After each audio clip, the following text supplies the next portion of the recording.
Abram suas Bíblias no livro de Juízes.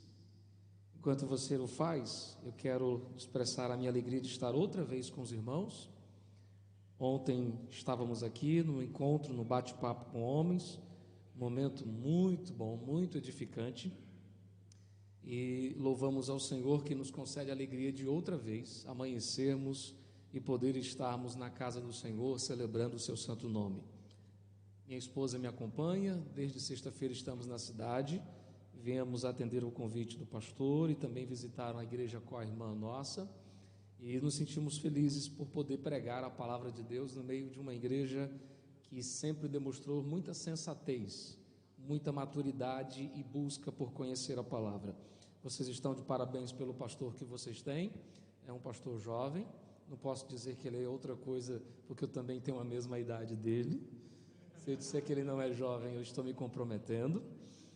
E sempre que o acompanho, que o vejo, que assisto às transmissões, nem sempre consigo ver todas simultânea ao vivo, mas sempre que vejo uma preocupação com a pregação, com a exposição das Sagradas Escrituras, o que isso cada vez mais tem sido raro. Então, honrem o pastor que Deus deu a vocês, que o Senhor continue abençoando sua vida e sua família. A minha única tristeza com ele é porque ele já prometeu 2 vezes me visitar e não foi. Foi a Parnaíba, bem pertinho, faltou quase nada para chegar lá, porque é bem pertinho, só 80 quilômetros, mas eu quero fazer novamente o convite, porque na terceira não é possível. Quero ver esse homem pregando na minha congregação, sua esposa cantando, todo mundo dando glória, e se de quebra quiser levar a igreja também, bem-vindo, viu? Eles gostaram, né? Vocês gostam, né? Queridos irmãos, a palavra que está no meu coração é fruto de algumas reflexões que eu tenho feito sobre o livro de Juízes. Se você quer conhecer muito sobre liderança, eu te recomendo ler Juízes. Esse ano eu retomei minha leitura sequencial a partir do Gênesis outra vez, e lendo e fazendo minhas considerações, porque todas as vezes que você ler, você tem algo novo para aprender. E em Juízes eu encontro um relato de uma geração que começa com, bem diz o texto, sem alguém que os governasse, sem alguém que os liderasse.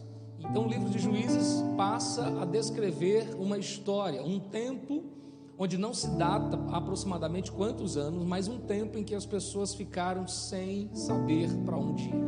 Todas as vezes se levantava um líder, dava uma direção, o povo ia, muitos desses acertavam, buscavam o Senhor, se inclinavam diante de Deus, o povo então era bem sucedido.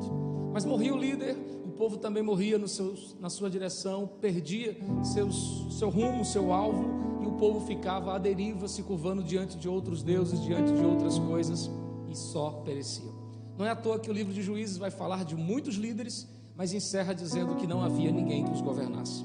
E no capítulo 18 eu vou encontrar a história de um moço, que só mais tarde vai ser dito o nome dele, Jonatas. Só que antes de ler isso, eu preciso contextualizar você aquilo que eu quero pregar. Porque quando eu li esse texto, essa última vez, novamente eu pude perceber o perigo que se passa. Jonatas é um jovem levita. Ele é da região de Belém, da questão do entorno da tribo de Judá. Nessa época de reino dividido, lá está ele, nesse território chamado para servir. E se você não sabe, todos que pertenciam, todos o que tinham, que carregavam esse nome levita, serviam na casa do Senhor. Quer sejam cantando, quer sejam ministrando o sacerdócio, quer sejam cuidando da tesouraria, todos os que exerciam esse ministério estavam ao dispor, ao serviço do Senhor. Só que esse jovem rompe com tudo que era lógico e resolve dar uma viagem. E nessa viagem, no capítulo 18, no capítulo 17, melhor dizendo, vai descrever acerca dele no versículo 7, dizendo assim: havia um moço de Belém de Judá, da tribo de Judá, que era levita, e ele peregrinava. Ele estava andando por aí. Esse moço partiu da cidade de Belém de Judá para peregrinar onde quer que lhe achasse conveniente. Eu quero que você atente para isso. Ele partiu para peregrinar onde quer que lhe achasse conveniente. E chegando-se ele às montanhas de Efraim, até a casa de Mica, seguindo o seu caminho, disse-lhe então Mica: de onde você vem? E ele respondeu: eu sou levita de Belém de Judá e vou peregrinar aonde quer que me achar conveniente. Parece apenas uma leitura simples de um homem que está viajando, mas para mim isso revela a razão da mensagem que eu quero pregar hoje, porque a palavra de hoje vai falar exatamente sobre propósitos. Qual o seu propósito? Esse homem nasceu, ou pelo menos está debaixo de uma incumbência: servir na casa do Senhor. Era um levita, e na organização dos levitas ele tinha a função ou de acender o fogo, ou de cuidar do tabernáculo, ou de montar e desmontar a tenda, ou de fazer qualquer coisa. Mas esse homem resolve dar uma viagem, resolve dar um passeio, e ele passeia sem um rumo. Ele não está indo de Belém para Jerusalém, ele não está indo de Belém para outro lugar, ele resolve ir sem rumo e sem destino. E no meio do caminho ele encontra-se com Mica, e o capítulo 17 começa falando que Mica é um filho que encontra um dinheiro perdido, que devolve a sua mãe, e me parece que na verdade ele tinha enganado sua mãe, e agora ele traz de volta dizendo: mãe, aqui está o dinheiro que você tinha perdido. Sua mãe, que até então já tinha dito tantas coisas, disse: olha que bom, pega esse dinheiro e faz para ti ídolos. E Mica constrói um altar, faz um Deus para si com o dinheiro que perdido foi achado. E agora, quando se encontra com esse levita, sua pergunta é: de onde você vem? O que você está fazendo? Qual a sua ocupação? E a resposta do moço foi um prato cheio para a levita. Ele disse: eu sou levita, eu sou de Belém, e estou andando por aí até onde me achar conveniente. Em outras palavras, ele está dizendo: eu sou um homem sem rumo e sem destino, eu sou um homem sem propósito, e vou parar aonde der certo. Onde eu perceber que é bom, onde eu perceber que dar, ali eu fico e pronto. Mica viu um prato cheio e olhou para ele e disse: pois vem, fica comigo, eu te pagarei 10 ciclos de prata por ano, vou te dar comida, vou te dar casa. Parecia aquela proposta de um moço querendo conquistar outro: te dou casa, comida e roupa lavada. E ele olhou e disse: gostei desse negócio, eu gostei disso, e eu vou ficar aqui. E sabe o que Mica faz? Ajoelhe-se. E o levita ajoelhou-se, e ele ungiu o levita como sacerdote do Deus que ele mesmo tinha construído. Dá para você perceber a tragédia que se passa aqui? Um homem que é chamado para um propósito se perde neste porque decide caminhar com quem não tem propósito. Então é por isso que eu quero pregar para você hoje, porque eu preciso que você entenda que todos nós nascemos com um propósito. Em Provérbios, no capítulo 16, o Salomão está a escrever e dizer: tudo que Deus fez com um propósito. Deus não é um Deus que joga pérolas ao chão, Ele não é um Deus que desperdiça nada, tudo tem um propósito. A terra mais simples, das aves, das plantas, as coisas pequenas e parecem insignificantes da vida, todas têm um propósito específico. Ainda hoje a ciência está a descobrir qual a razão de um dos órgãos que só serve para depois dar um problema, mas eles ainda chegarão à definição de que aquele órgão que parece ser sem nenhuma função vital, tem sim um propósito, porque nada do que Deus faz é sem propósito. Salomão repete isso novamente em Eclesiastes, quando ele diz: debaixo do sol há propósitos, debaixo do céu tudo tem o seu propósito e o seu tempo. Então seria ilógico e insano alguém decidir caminhar com Deus e achar que a caminhada com Jesus consiste em andar por aí, viver aleatório de um lado ao outro, onde der certo, onde ficar eu ficarei, onde pousar eu pousarei, onde me for mais conveniente.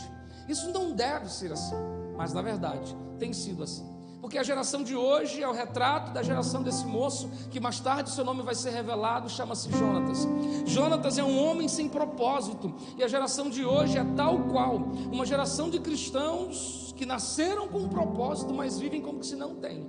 E por quê, pastor? Que a geração se assemelha a isso, porque um homem sem propósito se passa as mesmas coisas que ele passou. Sabe qual? Lá está ele na casa de Mica, servindo, cultuando os deuses feitos por suas próprias mãos, trabalhando para Mica e seus familiares, até que os danitas, outra tribo de Judá, outra tribo de Israel, está caminhando à procura de novas terras, e eles resolvem parar exatamente ali, porque souberam que na casa de Mica tinha um levita, e quando eles batem a porta, são 600 homens, e eles batem a porta e sai o levita, sai Jonatas dizendo sim, o que desejam, e eles empurram Jonatas, entram dentro de casa, tomam a imagem de escultura, tomam a estola sacerdotal, e Jonatas agora vai tomar as dores como líder espiritual que era, e vai dizer: o que é que vocês estão fazendo? Sabe o que ele vai ouvir?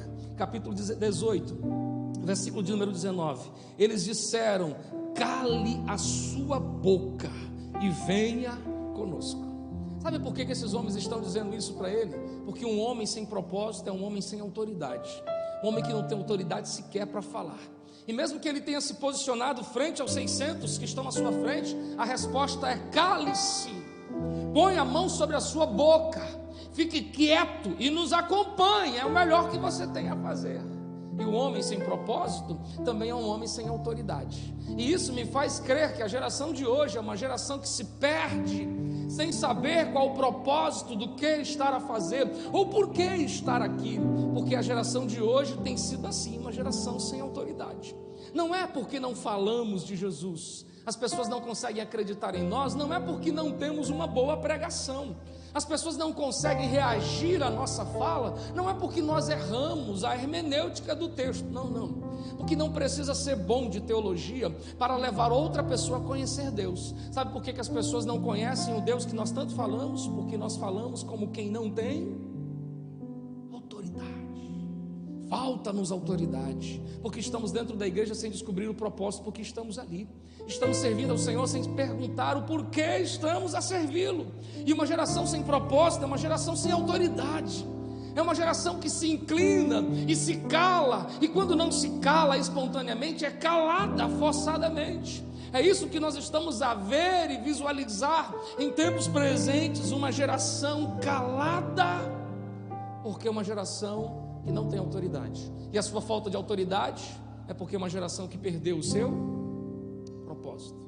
Pior do que isso é que esse moço agora calado e com a mão na boca vai ter que acompanhar os danitas. E ele vai agora ser sacerdote não mais da casa de Mica, mas dos danitas, levando suas imagens de escultura, suas estolas sacerdotais, e ele vai. E pior do que isso, quando vai, leva a sua família. E o capítulo 18 vai encerrar dizendo exatamente nos versículos 30, que na casa, na tribo de Dan, Jonatas, filho de Gerson, e o filho de Manassés, e os seus filhos se assentaram para servirem a tribo dos danitas, ensinando eles a cultuarem a ídolos. Sabe o que o texto está dizendo para mim? É que um homem sem propósito, além de não ter autoridade, ele é um desperdício para a sua família. Ele leva a sua família a se perder, porque não basta apenas o mal que ele está fazendo a si, isso reflete para as pessoas que estão à sua volta, e os filhos dele estão se perdendo porque olham para ele. E sabe o que veio? Veio o meu pai. Lá vai meu pai se curvando diante de imagens, então eu serei o próximo da sucessão. Lá vai meu pai perdido em suas eiras e beiras, então eu sou o próximo. E agora a família de Jonatas está perdida. É uma família que está sendo envolvida em um princípio destruidor, está sendo envolvida em coisas que afastam eles daquilo que de fato eles deviam ser, porque um homem sem propósito faz um mal terrível a si e aos seus. Meu Deus, parece estar lendo as páginas escritas nas revistas evangélicas de hoje. Estamos a nos perder e fazendo muitos dos nossos se perderem também, porque um homem sem propósito faz um mal terrível à sua geração, faz um mal terrível aos seus. E sabe como encerra a vida desse homem? Dentro de uma casa da tribo de Dan, se curvando diante de ídolos. Mas ele não nasceu para isso, ele não foi ungido para isso, ele não é levita para isso. Algumas páginas depois, eu vou encontrar o próximo livro, é o livro de Samuel. E no capítulo 1 eu encontro uma mulher orando. Eu encontro uma mãe, uma mulher que deseja ser mãe, e ela ora com força: Senhor, me dá filhos. E ano após ano, lá está ela na igreja: Senhor, eu quero ter filhos. E ela ora, e quando ora, dizendo: Deus, dá-me um filho, e se ele for varão, eu te darei de volta. Sabe o que Ana está fazendo? Ana está descobrindo o segredo que movimenta os céus. E qual é o segredo? Ela orou ano após ano, mas quando ela ora com propósito, ela disse: o Senhor me deu um filho, ele vai para a tua casa, ele vai te servir todos os dias, ele será sacerdote no teu altar. É como se Deus estivesse dizendo: seu coração descobriu o que pensa meu coração. Porque se Deus é um Deus de propósitos, nós que decidimos caminhar com Ele, devemos procurar os propósitos, e assim nos aliaremos com Ele. E agora Ana está dizendo: dá-me um filho, e ele será sacerdote. Deus ouve sua oração, Ana fica grávida, nasce um menino, seu nome é Samuel, e você sabe como caminha essa história. Samuel, diferentemente de Jonatas, é um homem que tem um propósito, e que desde a sua infância é levado para a igreja e cresce ali no altar, junto do sacerdote, procurando descobrir, vivenciar o seu propósito. E sua vida encerra-se dizendo que foi um homem que ungiu 2 reis, que governou Israel por anos, que foi profeta sobre a terra, e que foi tudo isso só porque era um homem que descobriu e viveu o seu propósito. 2 vidas entrelaçadas em poucas páginas da Bíblia, para dizer a mim e a você: um homem com propósito é um homem que tem uma geração forte, saudável e que vive coisas sobrenaturais. Mas um homem sem propósito é um homem sem caminho, sem autoridade e um prejuízo para a sua família. Então eu preciso me dirigir a você que está aqui e assistindo, aonde você estiver, a perguntar então a você: qual é o propósito de sua vida? Salmo 119, o salmista compõe uma oração dizendo: Senhor, me ensina o caminho dos teus propósitos, abre os meus olhos para entender a tua vontade. Todo crente deveria fazer isso. Senhor, eu te sirvo, agora sou teu filho, estou na tua casa, o que o Senhor quer de mim? E entrando na igreja esta noite, ouvindo as canções, e a frase que se repetia: tu és o alfa, tu és o ômega, tu és o início e o fim, só corrobora com o que eu estou pensando, porque na letra da canção era como se estivesse dizendo: tudo nasce e tudo conclui-se em ti. Então, se nós queremos viver felizes, busquemos descobrir o propósito, e a senha é dada, ela nasce em Deus e caminha para Deus. Qual o propósito da sua vida? Nele, por Ele e para Ele. Não foi isso que Paulo disse? Porque nele, por Ele e para Ele são todas. Você sabia, querido, que muita gente na igreja não está vivendo o que devia viver porque ainda não descobriu qual é o seu propósito? Você devia parar e pensar: Deus, o que o Senhor quer de mim? Por várias vezes eu orei assim. Por várias vezes eu me pus a debruçar em oração e dizer: Senhor, o que o Senhor quer de mim? Qual é o teu plano para mim? Eu tomei uma decisão ainda na minha infância que me ajudou a descobrir o propósito de Deus. Porque enquanto eu não sabia qual era o propósito de Deus para a minha vida, uma coisa eu decidi: vou servi-lo, vou me gastar no teu altar. E uso aqui a letra de uma canção de Aleph Mendes que diz: eu só tenho uma vida para queimar, então minha vida queimará por ti. Eu tomei a decisão de, na minha adolescência, porque conheci Jesus, o Jesus que vive e reina, conheci aos 13 anos, e decidi na minha adolescência: eu me gastarei contigo. E eu não queria saber o que era que tinha na igreja, eu queria era servir. E eu servia de um lado, e eu servia de outro, servia de um lado, servia de outro, até que algo começou a arder dentro de mim. E por que eu estou dizendo isso? Porque se você quer descobrir um propósito, o passo inicial é: se coloque em prontidão de servo. Pastor, o que está precisando? É o ministério de homens? É de mulher? É de criança? É administração? É tesouraria? É evangelismo? Faça. Pastor, mas eu não sei. Faça. Porque uma hora vai arder no seu coração e você vai se identificar com aquilo. Porque Isaías 26 diz que Deus dará paz àquele cujo propósito é firme. Ou seja, vai ter algo que você vai fazer e seu coração vai pulsar, vai bater, e você vai dizer: é esse o meu propósito, eu me encontrei nos teus altares. Talvez o propósito seu possa pregar, mas enquanto você não prega aqui, prega lá, na sua casa, na sua vizinhança. Talvez o seu propósito é servir, então você pode começar a servir em alguma área. É fascinante um livro que li há muitos anos atrás, de um autor chamado Tony Barnett, e ele escreve a história de sua igreja no Texas, quando ele assume a igreja, e ele ora dizendo: Senhor, dá-me vidas, dá-me líderes para que eu possa mudar essa minha cidade. E o Senhor disse a ele que o que ele precisava já estava dentro da igreja. Então ele começou a ler a expressão de Reis capítulo 5, que a viúva já tinha alguma coisa em casa, era pouco, mas tinha, era a botija de azeite, e sobre a linha da botija de azeite ele escreve o livro, e ele vai dizer que dali em diante, ele decidiu que nada do que ele precisava viria de fora, já estava dentro de casa. Então ele começou a deixar os propósitos fluírem. De repente ele levanta e diz: eu vou fazer cultos no povoado tal, e ele vai para um lugar fazer cultos. Uma pessoa estava vendo ele pregando sozinho, disse assim: pastor, eu não sei pregar como o senhor prega, mas eu sei tocar, eu posso servir junto com o senhor. Claro, então agora tem a música e a pregação. Alguém está chegando para ele e diz assim: pastor, eu não sei cantar e nem tampouco pregar, mas eu estou achando tão bonito o que você está fazendo, seria muito bom se fizesse um sopão. A partir de hoje você está nomeada como líder do sopão. Nasceu no seu coração e você vai fazer. E agora toda sexta tem culto lá, com música lá e o sopão. As pessoas começaram a aceitar Jesus. Um dos irmãos estão vendo isso assim: pastor, eu estou vendo muita gente aqui que aceita Jesus, mas esse povo mora longe da igreja. Seria bom se tivesse um ônibus para levar esse povo. A partir de hoje você é nomeado como líder do transporte para carregar o povo para a igreja. Em 5 anos, de 500 pessoas, a igreja se tornou em 5.000 pessoas. Sabe por quê?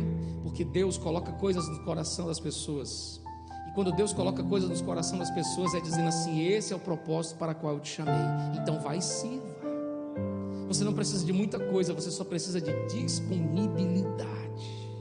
Senhor, eu quero servir, eu quero me gastar. E a história de Tony Barnett eu tomei para o meu ministério. Na minha igreja os irmãos já têm medo de dar ideia, porque quando ele chega: pastor, seria bom, eu disse: já sei quem vai fazer. Se alguém der ideia, pega a dica. Estou sentindo olhares entrelaçados. Tá glória. Sabe por que eu estou pregando essa mensagem hoje? Porque nós não temos muito tempo. O tempo que nos resta é pouco para ficar se desperdiçar, andando de um lado para o outro. Está na hora de parar e direcionar nossas forças naquilo que de fato é a razão pelo qual estamos aqui. É a razão pelo qual fomos chamados. Jovens precisam de você, famílias precisam de uma palavra sua. Perto ou longe de você está alguém. E quem é a pessoa que vai ser o instrumento para isso? E talvez você esteja pensando que vem de lá ou de cá. E esta pessoa sempre foi você. Mas você está andando como quem não tem propósito. E Deus está dizendo: vem para os meus propósitos, vem para os meus planos. Eu falo sem medo do que estou a dizer.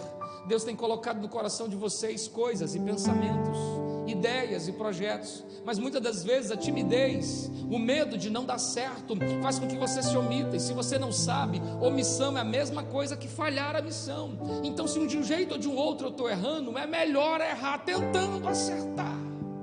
Você acha que eu acertei tudo que eu planejei na minha vida? Você acha que tudo que eu vou fazer saiu do jeitinho que era? Claro que não. Mas a misericórdia me sustentou, me dando sempre oportunidade para reparar, para consertar, para corrigir. Então Deus não está à procura de vasos perfeitos, Ele está à procura de vasos disponíveis. Está à procura de vasos, de servos que estejam de prontidão para dizer: minha vida eu me deixarei gastar por ti. Quando eu pregava, quando eu preparava essa mensagem, eu disse: Senhor, eu quero uma palavra profética para a igreja. Eu quero ser um instrumento para esta igreja. E sabe por que o Espírito me leva a pregar isso hoje? Porque Ele está dizendo: eu é que sei os planos e propósitos que tenho para vocês. Eu estou diante de uma igreja que eu não a conheço tão bem. São poucas as vezes que eu tenho vindo aqui, mas as vezes que eu tenho vindo, eu tenho percebido pelos olhos do conhecimento que se trata de uma igreja talentosa, de uma igreja vibrante, de uma igreja apaixonante, de uma igreja que leva Jesus a sério e que busca a palavra. Então o que está faltando para vocês explodirem, alcançarem esse bairro? O que está faltando para vocês serem o que Deus quer que vocês sejam? E sabe o que o Espírito me diz? Só falta disponibilidade. Então eu venho dizer a vocês: é hora de se despertarem e se colocarem no altar, porque 2021 pode ser o ano do teu propósito, pode ser o ano de você descobrir em Deus qual a razão de você estar aqui. Em nossa igreja, anualmente nós escolhemos um tema. Em 2018, Deus ministrou meu coração que o ano seguinte, porque sempre é meses antes a chegada do ano, que 2019 seria o ano do renovo. E nós trabalhamos o renovo e vivenciamos experiências de renovo. Em setembro de 2019 ele disse que 2020 seria o ano da honra, e eu anunciei à igreja: queridos, 2020 vai ser o ano da honra. E nós iniciamos pregando sobre honra, falando sobre honra. Veio todas as coisas que aconteceram esse ano. Os irmãos perguntaram: pastor, onde está a honra? E eu disse: vocês não entenderam. O ano da honra não é o ano para esperar ser honrado. O ano da honra é o ano de honrar. Porque 2020 foi o ano de mostrar que você honra a Deus diante de medos e ameaças, que você honra a Deus diante de circunstâncias adversas ou favoráveis. E quem soube honrar a Deus em 2020 pode se preparar, porque Ele honra aqueles que o honram. E por que eu estou te contando isso? Porque Deus já falou ao meu coração que 2021, e é sobre isso que caminharemos nesse ano em nossa igreja, 2021 é o ano do serviço. é o ano de se gastar no altar, é o ano de você crescer e servir junto do altar. Então, por favor, essa noite, guarde uma coisa no seu coração: Deus, eu quero viver os teus propósitos. Ah, pastor, eu já sei qual é o meu propósito. Deus já falou comigo quando eu era um garoto, quando eu tinha tenra idade, Ele ministrou meu coração, eu já sei. Eu não estou vivendo ainda isso. Então você precisa reagir, campeão. Você precisa reagir. Há 2 homens na Bíblia que nasceram debaixo de propósitos. Eu estou falando de Sansão e de João. Todos os 2 nasceram com um propósito. Deus dará uma palavra manual dizendo que o filho que nascerá de sua esposa há de ser libertador em Israel. E Sansão nasce debaixo de propósito, mas Sansão perde sua cabeça no colo de Dalila. Sansão se perde tendo a cabeça sobre o colo e a tesoura sobre os seus cabelos. Mais tarde, outro homem também nasce debaixo do propósito. Eu estou falando de João. E ele nasce debaixo de uma palavra de profecia dizendo: esse menino será a voz que clama no deserto. E João se torna essa voz. Mas João também perde a cabeça. João também tem sua cabeça decapitada por causa de um propósito. E a diferença dos 2, ambos perdem sua cabeça, ambos perdem, se veem suas cabeças sendo colocadas a prêmios. E a diferença entre os 2 é que um se perde e o outro morre por causa do seu propósito. E qual é a expressão de Jesus quando vai entrando em Jerusalém? Do nada, ele para. Todos estão vendo um homem entrando montado sobre um jumentinho, aplaudindo, com palmas nas mãos, e eles estão dizendo: Hosana, Hosana. De repente Jesus para e diz: nunca houve nascido de mulher um homem maior que João. Sabe por que Jesus está dizendo isso? Porque grande é o homem que descobre e vive por causa dos seus propósitos. Você não é grande por causa do dízimo que você dá. Você não é grande por causa da roupa que você veste. Você não é grande pela quantidade de coisas que você publica ou escreve. Você é grande quando você descobre o propósito de Deus para a sua vida. Deus tem propósitos com você. Você tem propósito com eles. Você entende que está na hora de você se alinhar com Deus. Está na hora de você se achegar. E se você ainda não descobriu esse propósito, pegue essa dica.